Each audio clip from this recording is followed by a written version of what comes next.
2025년 12월 대한민국에서 하루 평균 1,100명이 세상을 떠나고 있습니다.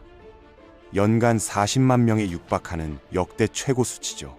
그런데 지금 이 순간 전국의 장례식장에서는 기괴한 풍경이 펼쳐지고 있습니다. 10개 빈소 중 8개가 불이 꺼져 있고, 한때 월 매출 3억 원을 찍던 대형 장례식장이 시신 안치실 냉동고 전원을 껐고, 육개장 냄비도 일주일째 불이 꺼진 채로 방치돼 있습니다. 전기세를 낼 돈이 없어서요. 임대료를 6개월째 못 받은 건물주는 장례식장 문을 아예 잠가버렸어요. 안에 있던 관, 수의, 냉동시설이 그대로 방치된 채로요. 지방의 한 장례식장은 직원 월급을 3개월째 못 줘서 전 직원이 사표를 냈고, 유족들이 빈소를 예약했는데 당일 아침에 오늘부터 폐업합니다 라는 문자 한 통만 받았다고 합니다. 죽는 사람은 역대 최고로 많은데 장례식장은 텅텅 비어가고 있는 겁니다. 이게 대체 무슨 일일까요? 오늘은 40만 사망자 시대. 그런데도 장례식장이 줄폐업하는 소름 돋는 이유를 낱낱이 파헤쳐 보겠습니다.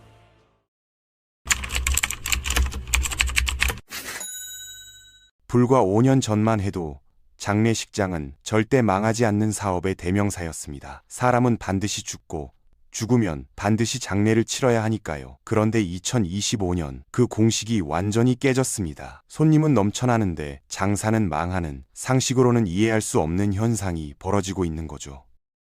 더 소름 끼치는 건 이겁니다. 서울 강남의 프리미엄 장례식장은 지금 이 순간에도 예약 전쟁 중이에요. 한 건에 5천만 원이 넘는 비용을 내고도 4일, 5일을 기다려야 합니다. 반면 경기도 외곽의 동네 장례식장은 건물 자체가 흉물이 되어 방치되고 있어요. 같은 나라, 같은 시대인데 한쪽은 호황, 한쪽은 폐허입니다. 죽음 앞에서도 계급이 생긴 거죠. 대체 지난 몇 년 사이 대한민국에 무슨 일이 벌어진 걸까요? 왜 조문객은 사라졌고, 왜 빈소는 텅텅 비었으며, 왜 장례식장 사장님들은 파산 직전까지 내몰린 걸까요? 그리고 이 모든 변화의 끝에는 무엇이 기다리고 있을까요? 시계를 10년 전으로 돌려보겠습니다. 2015년 장례식장은 그야말로 황금 거위였어요. 부고 문자만 떠도 사람들은 자동으로 검은 정장을 꺼내 입었고, 빈소는 발 디딜 틈 없이 북적였습니다. 화환이 줄지어 늘어서고 조문객 줄은 밤 11시가 넘어도 끊이지 않았죠. 장례식장은 단순히 슬픔을 나누는 공간이 아니었습니다. 살아있는 사람들의 세력 과시 현장이었고, 사회적 지위를 증명하는 무대였거든요. 국회의원 이름이 박힌 화환이 몇 개나 되는지, 조문객이 얼마나 오는지가 곧 상주의 위상이었습니다. 업자들은 이 심리를 정확히 파고들었습니다. 빈소 대여료는 하루 50만 원 정도로 저렴하게 받았어요. 그게 미끼였죠. 진짜 돈은 음식에서 벌었으니까요. 육개장 한 그릇에 2만 원, 편육 한 접시에 5만 원, 소주 한 병에 6천 원이었습니다. 조문객이 하루 150명만 와도 음식값으로만 500만 원이 넘게 나왔어요. 3일장 매출만 1,500만 원을 훌쩍 넘겼던 겁니다. 장례용품은 더했습니다. 원가 10만 원짜리 중국산 수의가 최고급 안동포로 둔갑해서 300만 원에 팔려 나갔고, 관은 원가의 3배에서 5배 가격으로 팔렸죠. 뒤에서는 더 치밀한 카르텔이 작동했습니다. 병원 영안실 직원, 상조회사 영업사원, 장례식장 업주들이 끈끈하게 연결돼 있었거든요. 환자가 사망하면 영안실 직원이 특정 장례식장을 추천하고, 그 대가로 시신 한 구당 수십만 원씩 리베이트를 챙겼습니다. 국정감사 자료를 보면 당시 국립대병원 장례식장의 평균 이인율이 82%에 달했어요. 18만 원에 들여온 물건을 100만 원에 판 겁니다. 서울대병원은 3년간 장례식장에서만 60억 원을 벌었고, 충남대병원은 77억 원을 벌었죠. 대학병원이 장례 사업으로 수십억 원을 벌어들이는 시대였습니다.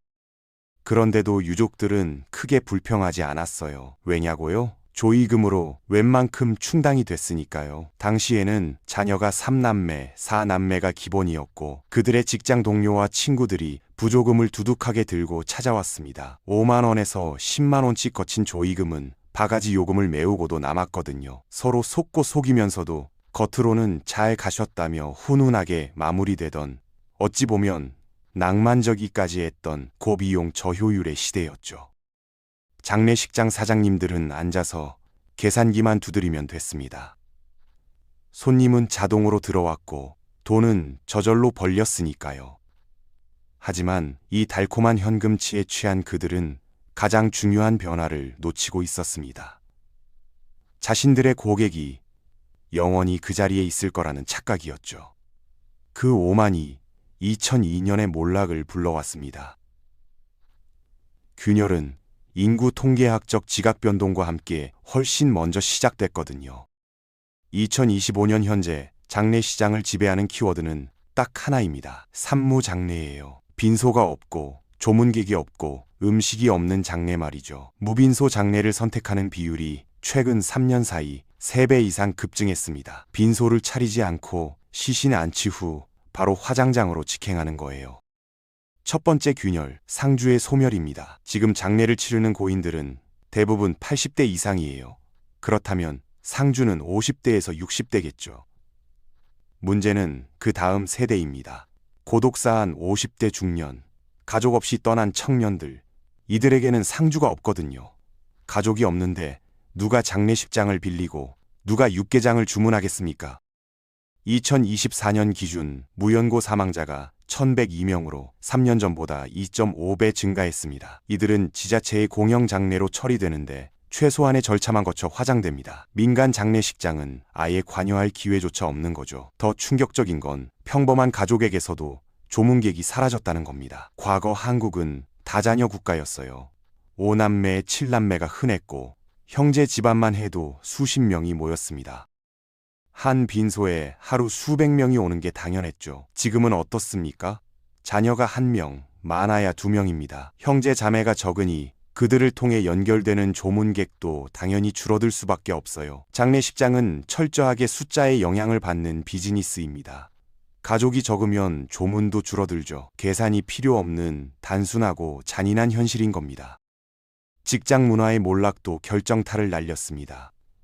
예전에는 대기업이나 공공기관에서 팀 단위로 상가를 찾아갔어요. 상사가 앞장서고 후배들은 눈치 보며 따라가서 자리를 채웠죠. 그게 의리였고 조직 생활의 불문율이었습니다. 지금은요?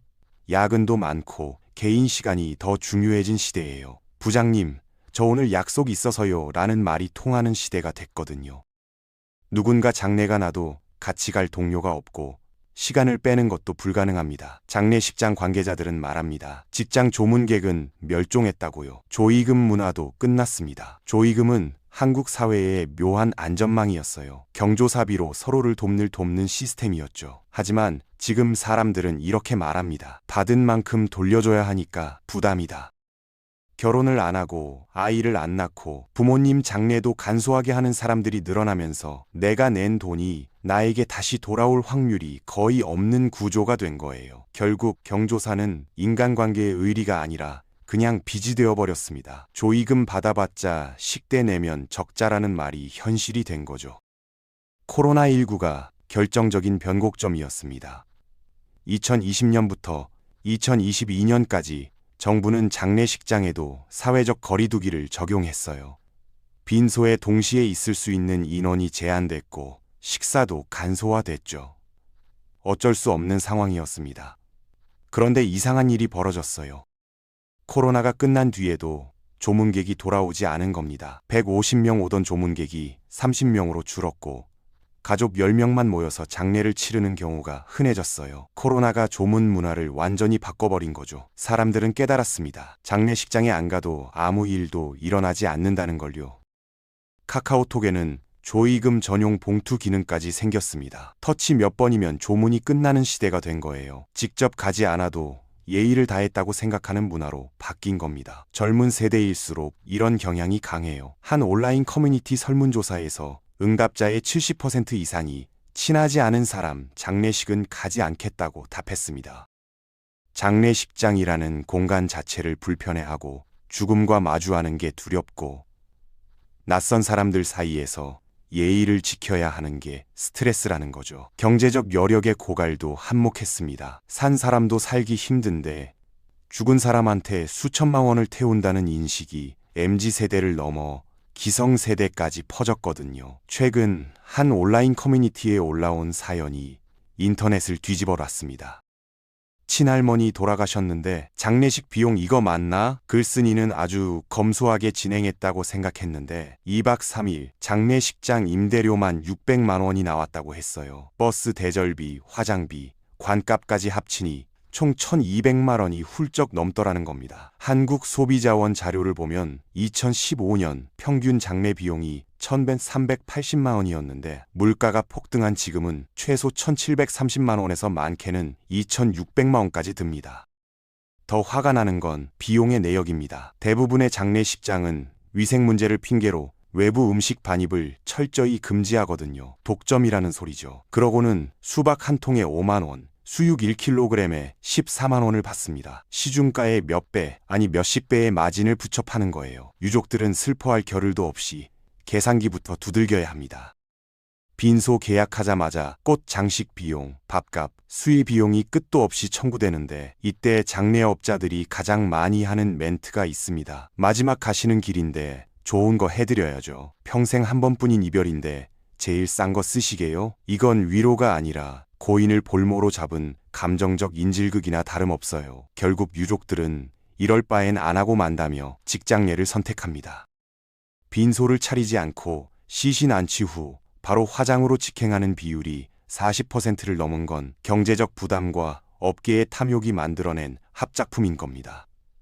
장례식장 사장님들은 손님이 없다고 울상이지만 소비자들은 그 가격이면 안 간다고 등을 돌리는 아이러니죠. 2천만 원 들여서 형식적인 장례를 치르느니 200만 원으로 간소하게 보내는 게 낫다는 판단을 하는 거예요. 비용이 10분의 1로 쪼그라드는 셈입니다. 그런데 여기서 놀라운 사실이 있습니다. 모든 장례식장이 망하고 있는 건 아니에요. 죽음에도 계급이 생겼거든요. 서울 빅5병원 장례식장, 강남의 최고급 장례식장은 지금도 예약 전쟁 중입니다. 돈 있는 사람들은 내 마지막은 초라하면 안 돼 라는 욕망을 충족시키기 위해 5천만이 넘는 비용을 기꺼이 지불해요. 서울대병원, 삼성서울병원 장례식장은 예약이 밀려서 4일장, 5일장도 예사입니다. 이곳의 빈소는 호텔 수준이에요. 은은한 조명, 클래식 음악, 고급 인테리어가 갖춰져 있고 전담 장례 지도사가 유족의 모든 불편을 해결해 줍니다. 음식도 평범한 장례식장 음식이 아닙니다. 유명 호텔 출신 셰프가 만든 요리가 나와요. 육개장 대신 소고기 스테이크, 전 대신 랍스터 요리가 나오는 거죠. 한 끼에 10만 원을 훌쩍 넘기지만 조문객들은 오히려 좋아합니다. 역시 다르네 하면서요. 어떤 유족은 말했습니다. 돈이 문제가 아닙니다. 아버지 평생 이룬 업적을 제대로 기리고 싶었어요.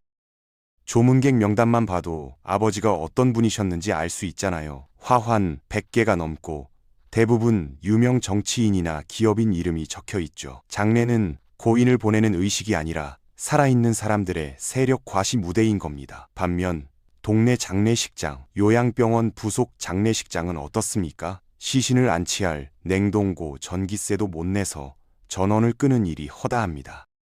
건물주들은 팔고 싶어도 혐오시설이라 팔리지 않아 도심 속에 흉물로 방치되고 있어요. 수원의 한 폐업 장례식장을 찾았더니 문은 굳게 닫혀 있고 창문은 깨져 있었습니다. 안을 들여다보니 관, 수의, 제단 장식들이 먼지를 뒤집어 쓴 채 버려져 있더군요. 불과 2년 전까지 운영되던 곳인데 이제는 유령 건물이 돼버린 거죠. 주변 상인들은 불평합니다. 저 건물 때문에 장사가 안 돼요. 흉물스럽잖아요. 2024년부터 시작된 상조회사의 장례식장 인수 거부 사태가 결정타였습니다. 과거엔 망한 장례식장을 대형 상조회사들이 헐값에 주워 담았어요. 지점을 늘리려는 목적이었죠. 그런데 2025년 지금 상조회사들도 손절했습니다. 부동산 가치가 없다. 돈이 안 된다는 이유로요. 한 대형 상조회사 임원은 익명으로 말했습니다. 우리도 사업입니다. 돈이 안 되는 곳에 투자할 수 없죠. 요즘 장례식장은 적자만 내요. 기존에 운영하던 곳들도 정리하는 판인데 새로 인수할 이유가 없습니다. 자본은 냉정하게 등을 돌린 거예요. 양극화는 점점 더 심해지고 있습니다. 예전처럼 평범한 시민들이 적당한 비용으로 품위 있는 장례를 치를 수 있는 선택지가 사라진 거죠. 1억 원짜리인 호텔 장례와 200만 원짜리 무빈소 장례, 그 사이의 중간은 없습니다.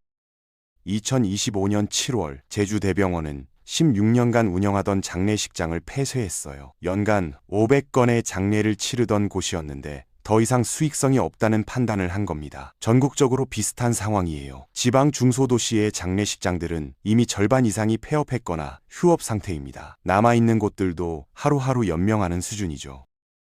그렇다면 앞으로는 어떻게 될까요? 장례 규모의 축소가 표준이 될 겁니다. 빈소 없는 장례, 하루 장례, 가족 장례가 기본값이 되는 거죠. 복합시설화도 진행될 거예요. 장례식장이 의료시설이나 요양시설과 결합된 원스톱 형태로 바뀔 겁니다. 무연고 장례의 폭증도 불가피해요. 지자체가 장례를 맡는 공영장례 시대가 이미 시작됐거든요. 서울시 무연고 사망자가 2019년 434명에서 2022년 1102명으로 3년 만에 2.5배 증가했습니다. 하루 평균 10명 넘게로 세상을 떠나고 있어요. 조문 문화의 소멸도 명확합니다. 개인 중심 사회에서 직장 동료들이 우르르 몰려가는 풍경은 역사 속으로 사라질 거예요. 디지털 추모의 등장도 주목해야 합니다. 조이금 문화를 대체하는 온라인 추모관, AI 추모 서비스가 이미 시작됐거든요. 한국의 스타트업 디브레인 AI가 만든 리메모리 서비스는 고인의 사진 한 장과 10초 분량의 음성 녹음만 있으면 AI가 고인의 얼굴과 목소리를 복원해서 영상을 만들어줍니다. 고인이 살아계신 것처럼 가족에게 메시지를 전하는 거죠. 미란하다, 사랑한다, 행복하게 살아라. 이런 말을 AI 고인이 해주는 겁니다. 실제로 결혼식에 사용된 적도 있어요. 이미 돌아가신 아버지가 AI로 복원되어 딸의 결혼식에 영상으로 등장해서 축사를 했습니다. 참석한 하객들이 눈물을 흘렸다고 해요. 국내 최대 상조 업체인 프리드라이프는 이 서비스를 상조 상품에 포함시켰습니다. 장례와 AI가 결합한 거죠. 디지털 추모관도 성장하고 있어요. 납골당에 직접 가지 않아도 온라인으로 고인을 추모할 수 있거든요. 스마트폰으로 헌화하고 메시지를 남기고 사진과 영상을 올릴 수 있습니다. 명절에 고향에 못 가도 스마트폰으로 성묘를 대신하는 시대가 온 거예요. 화장률도 93.8%를 넘었습니다. 10명 중 9명 이상이 화장을 선택한다는 뜻이에요. 30년 전만 해도 화장률이 20%도 안 됐는데 완전히 뒤집힌 겁니다. 그런데 화장에도 문제가 있어요. 시신을 태우는데 엄청난 에너지가 필요하거든요. 섭씨 800도 이상의 고온에서 1시간 넘게 태워야 하는데 한 구를 화장하면 약 160kg에서 200kg의 이산화탄소가 나옵니다. 환경 문제가 심각해지면서 화장도 친환경적이지 않다는 지적이 나오는 거죠.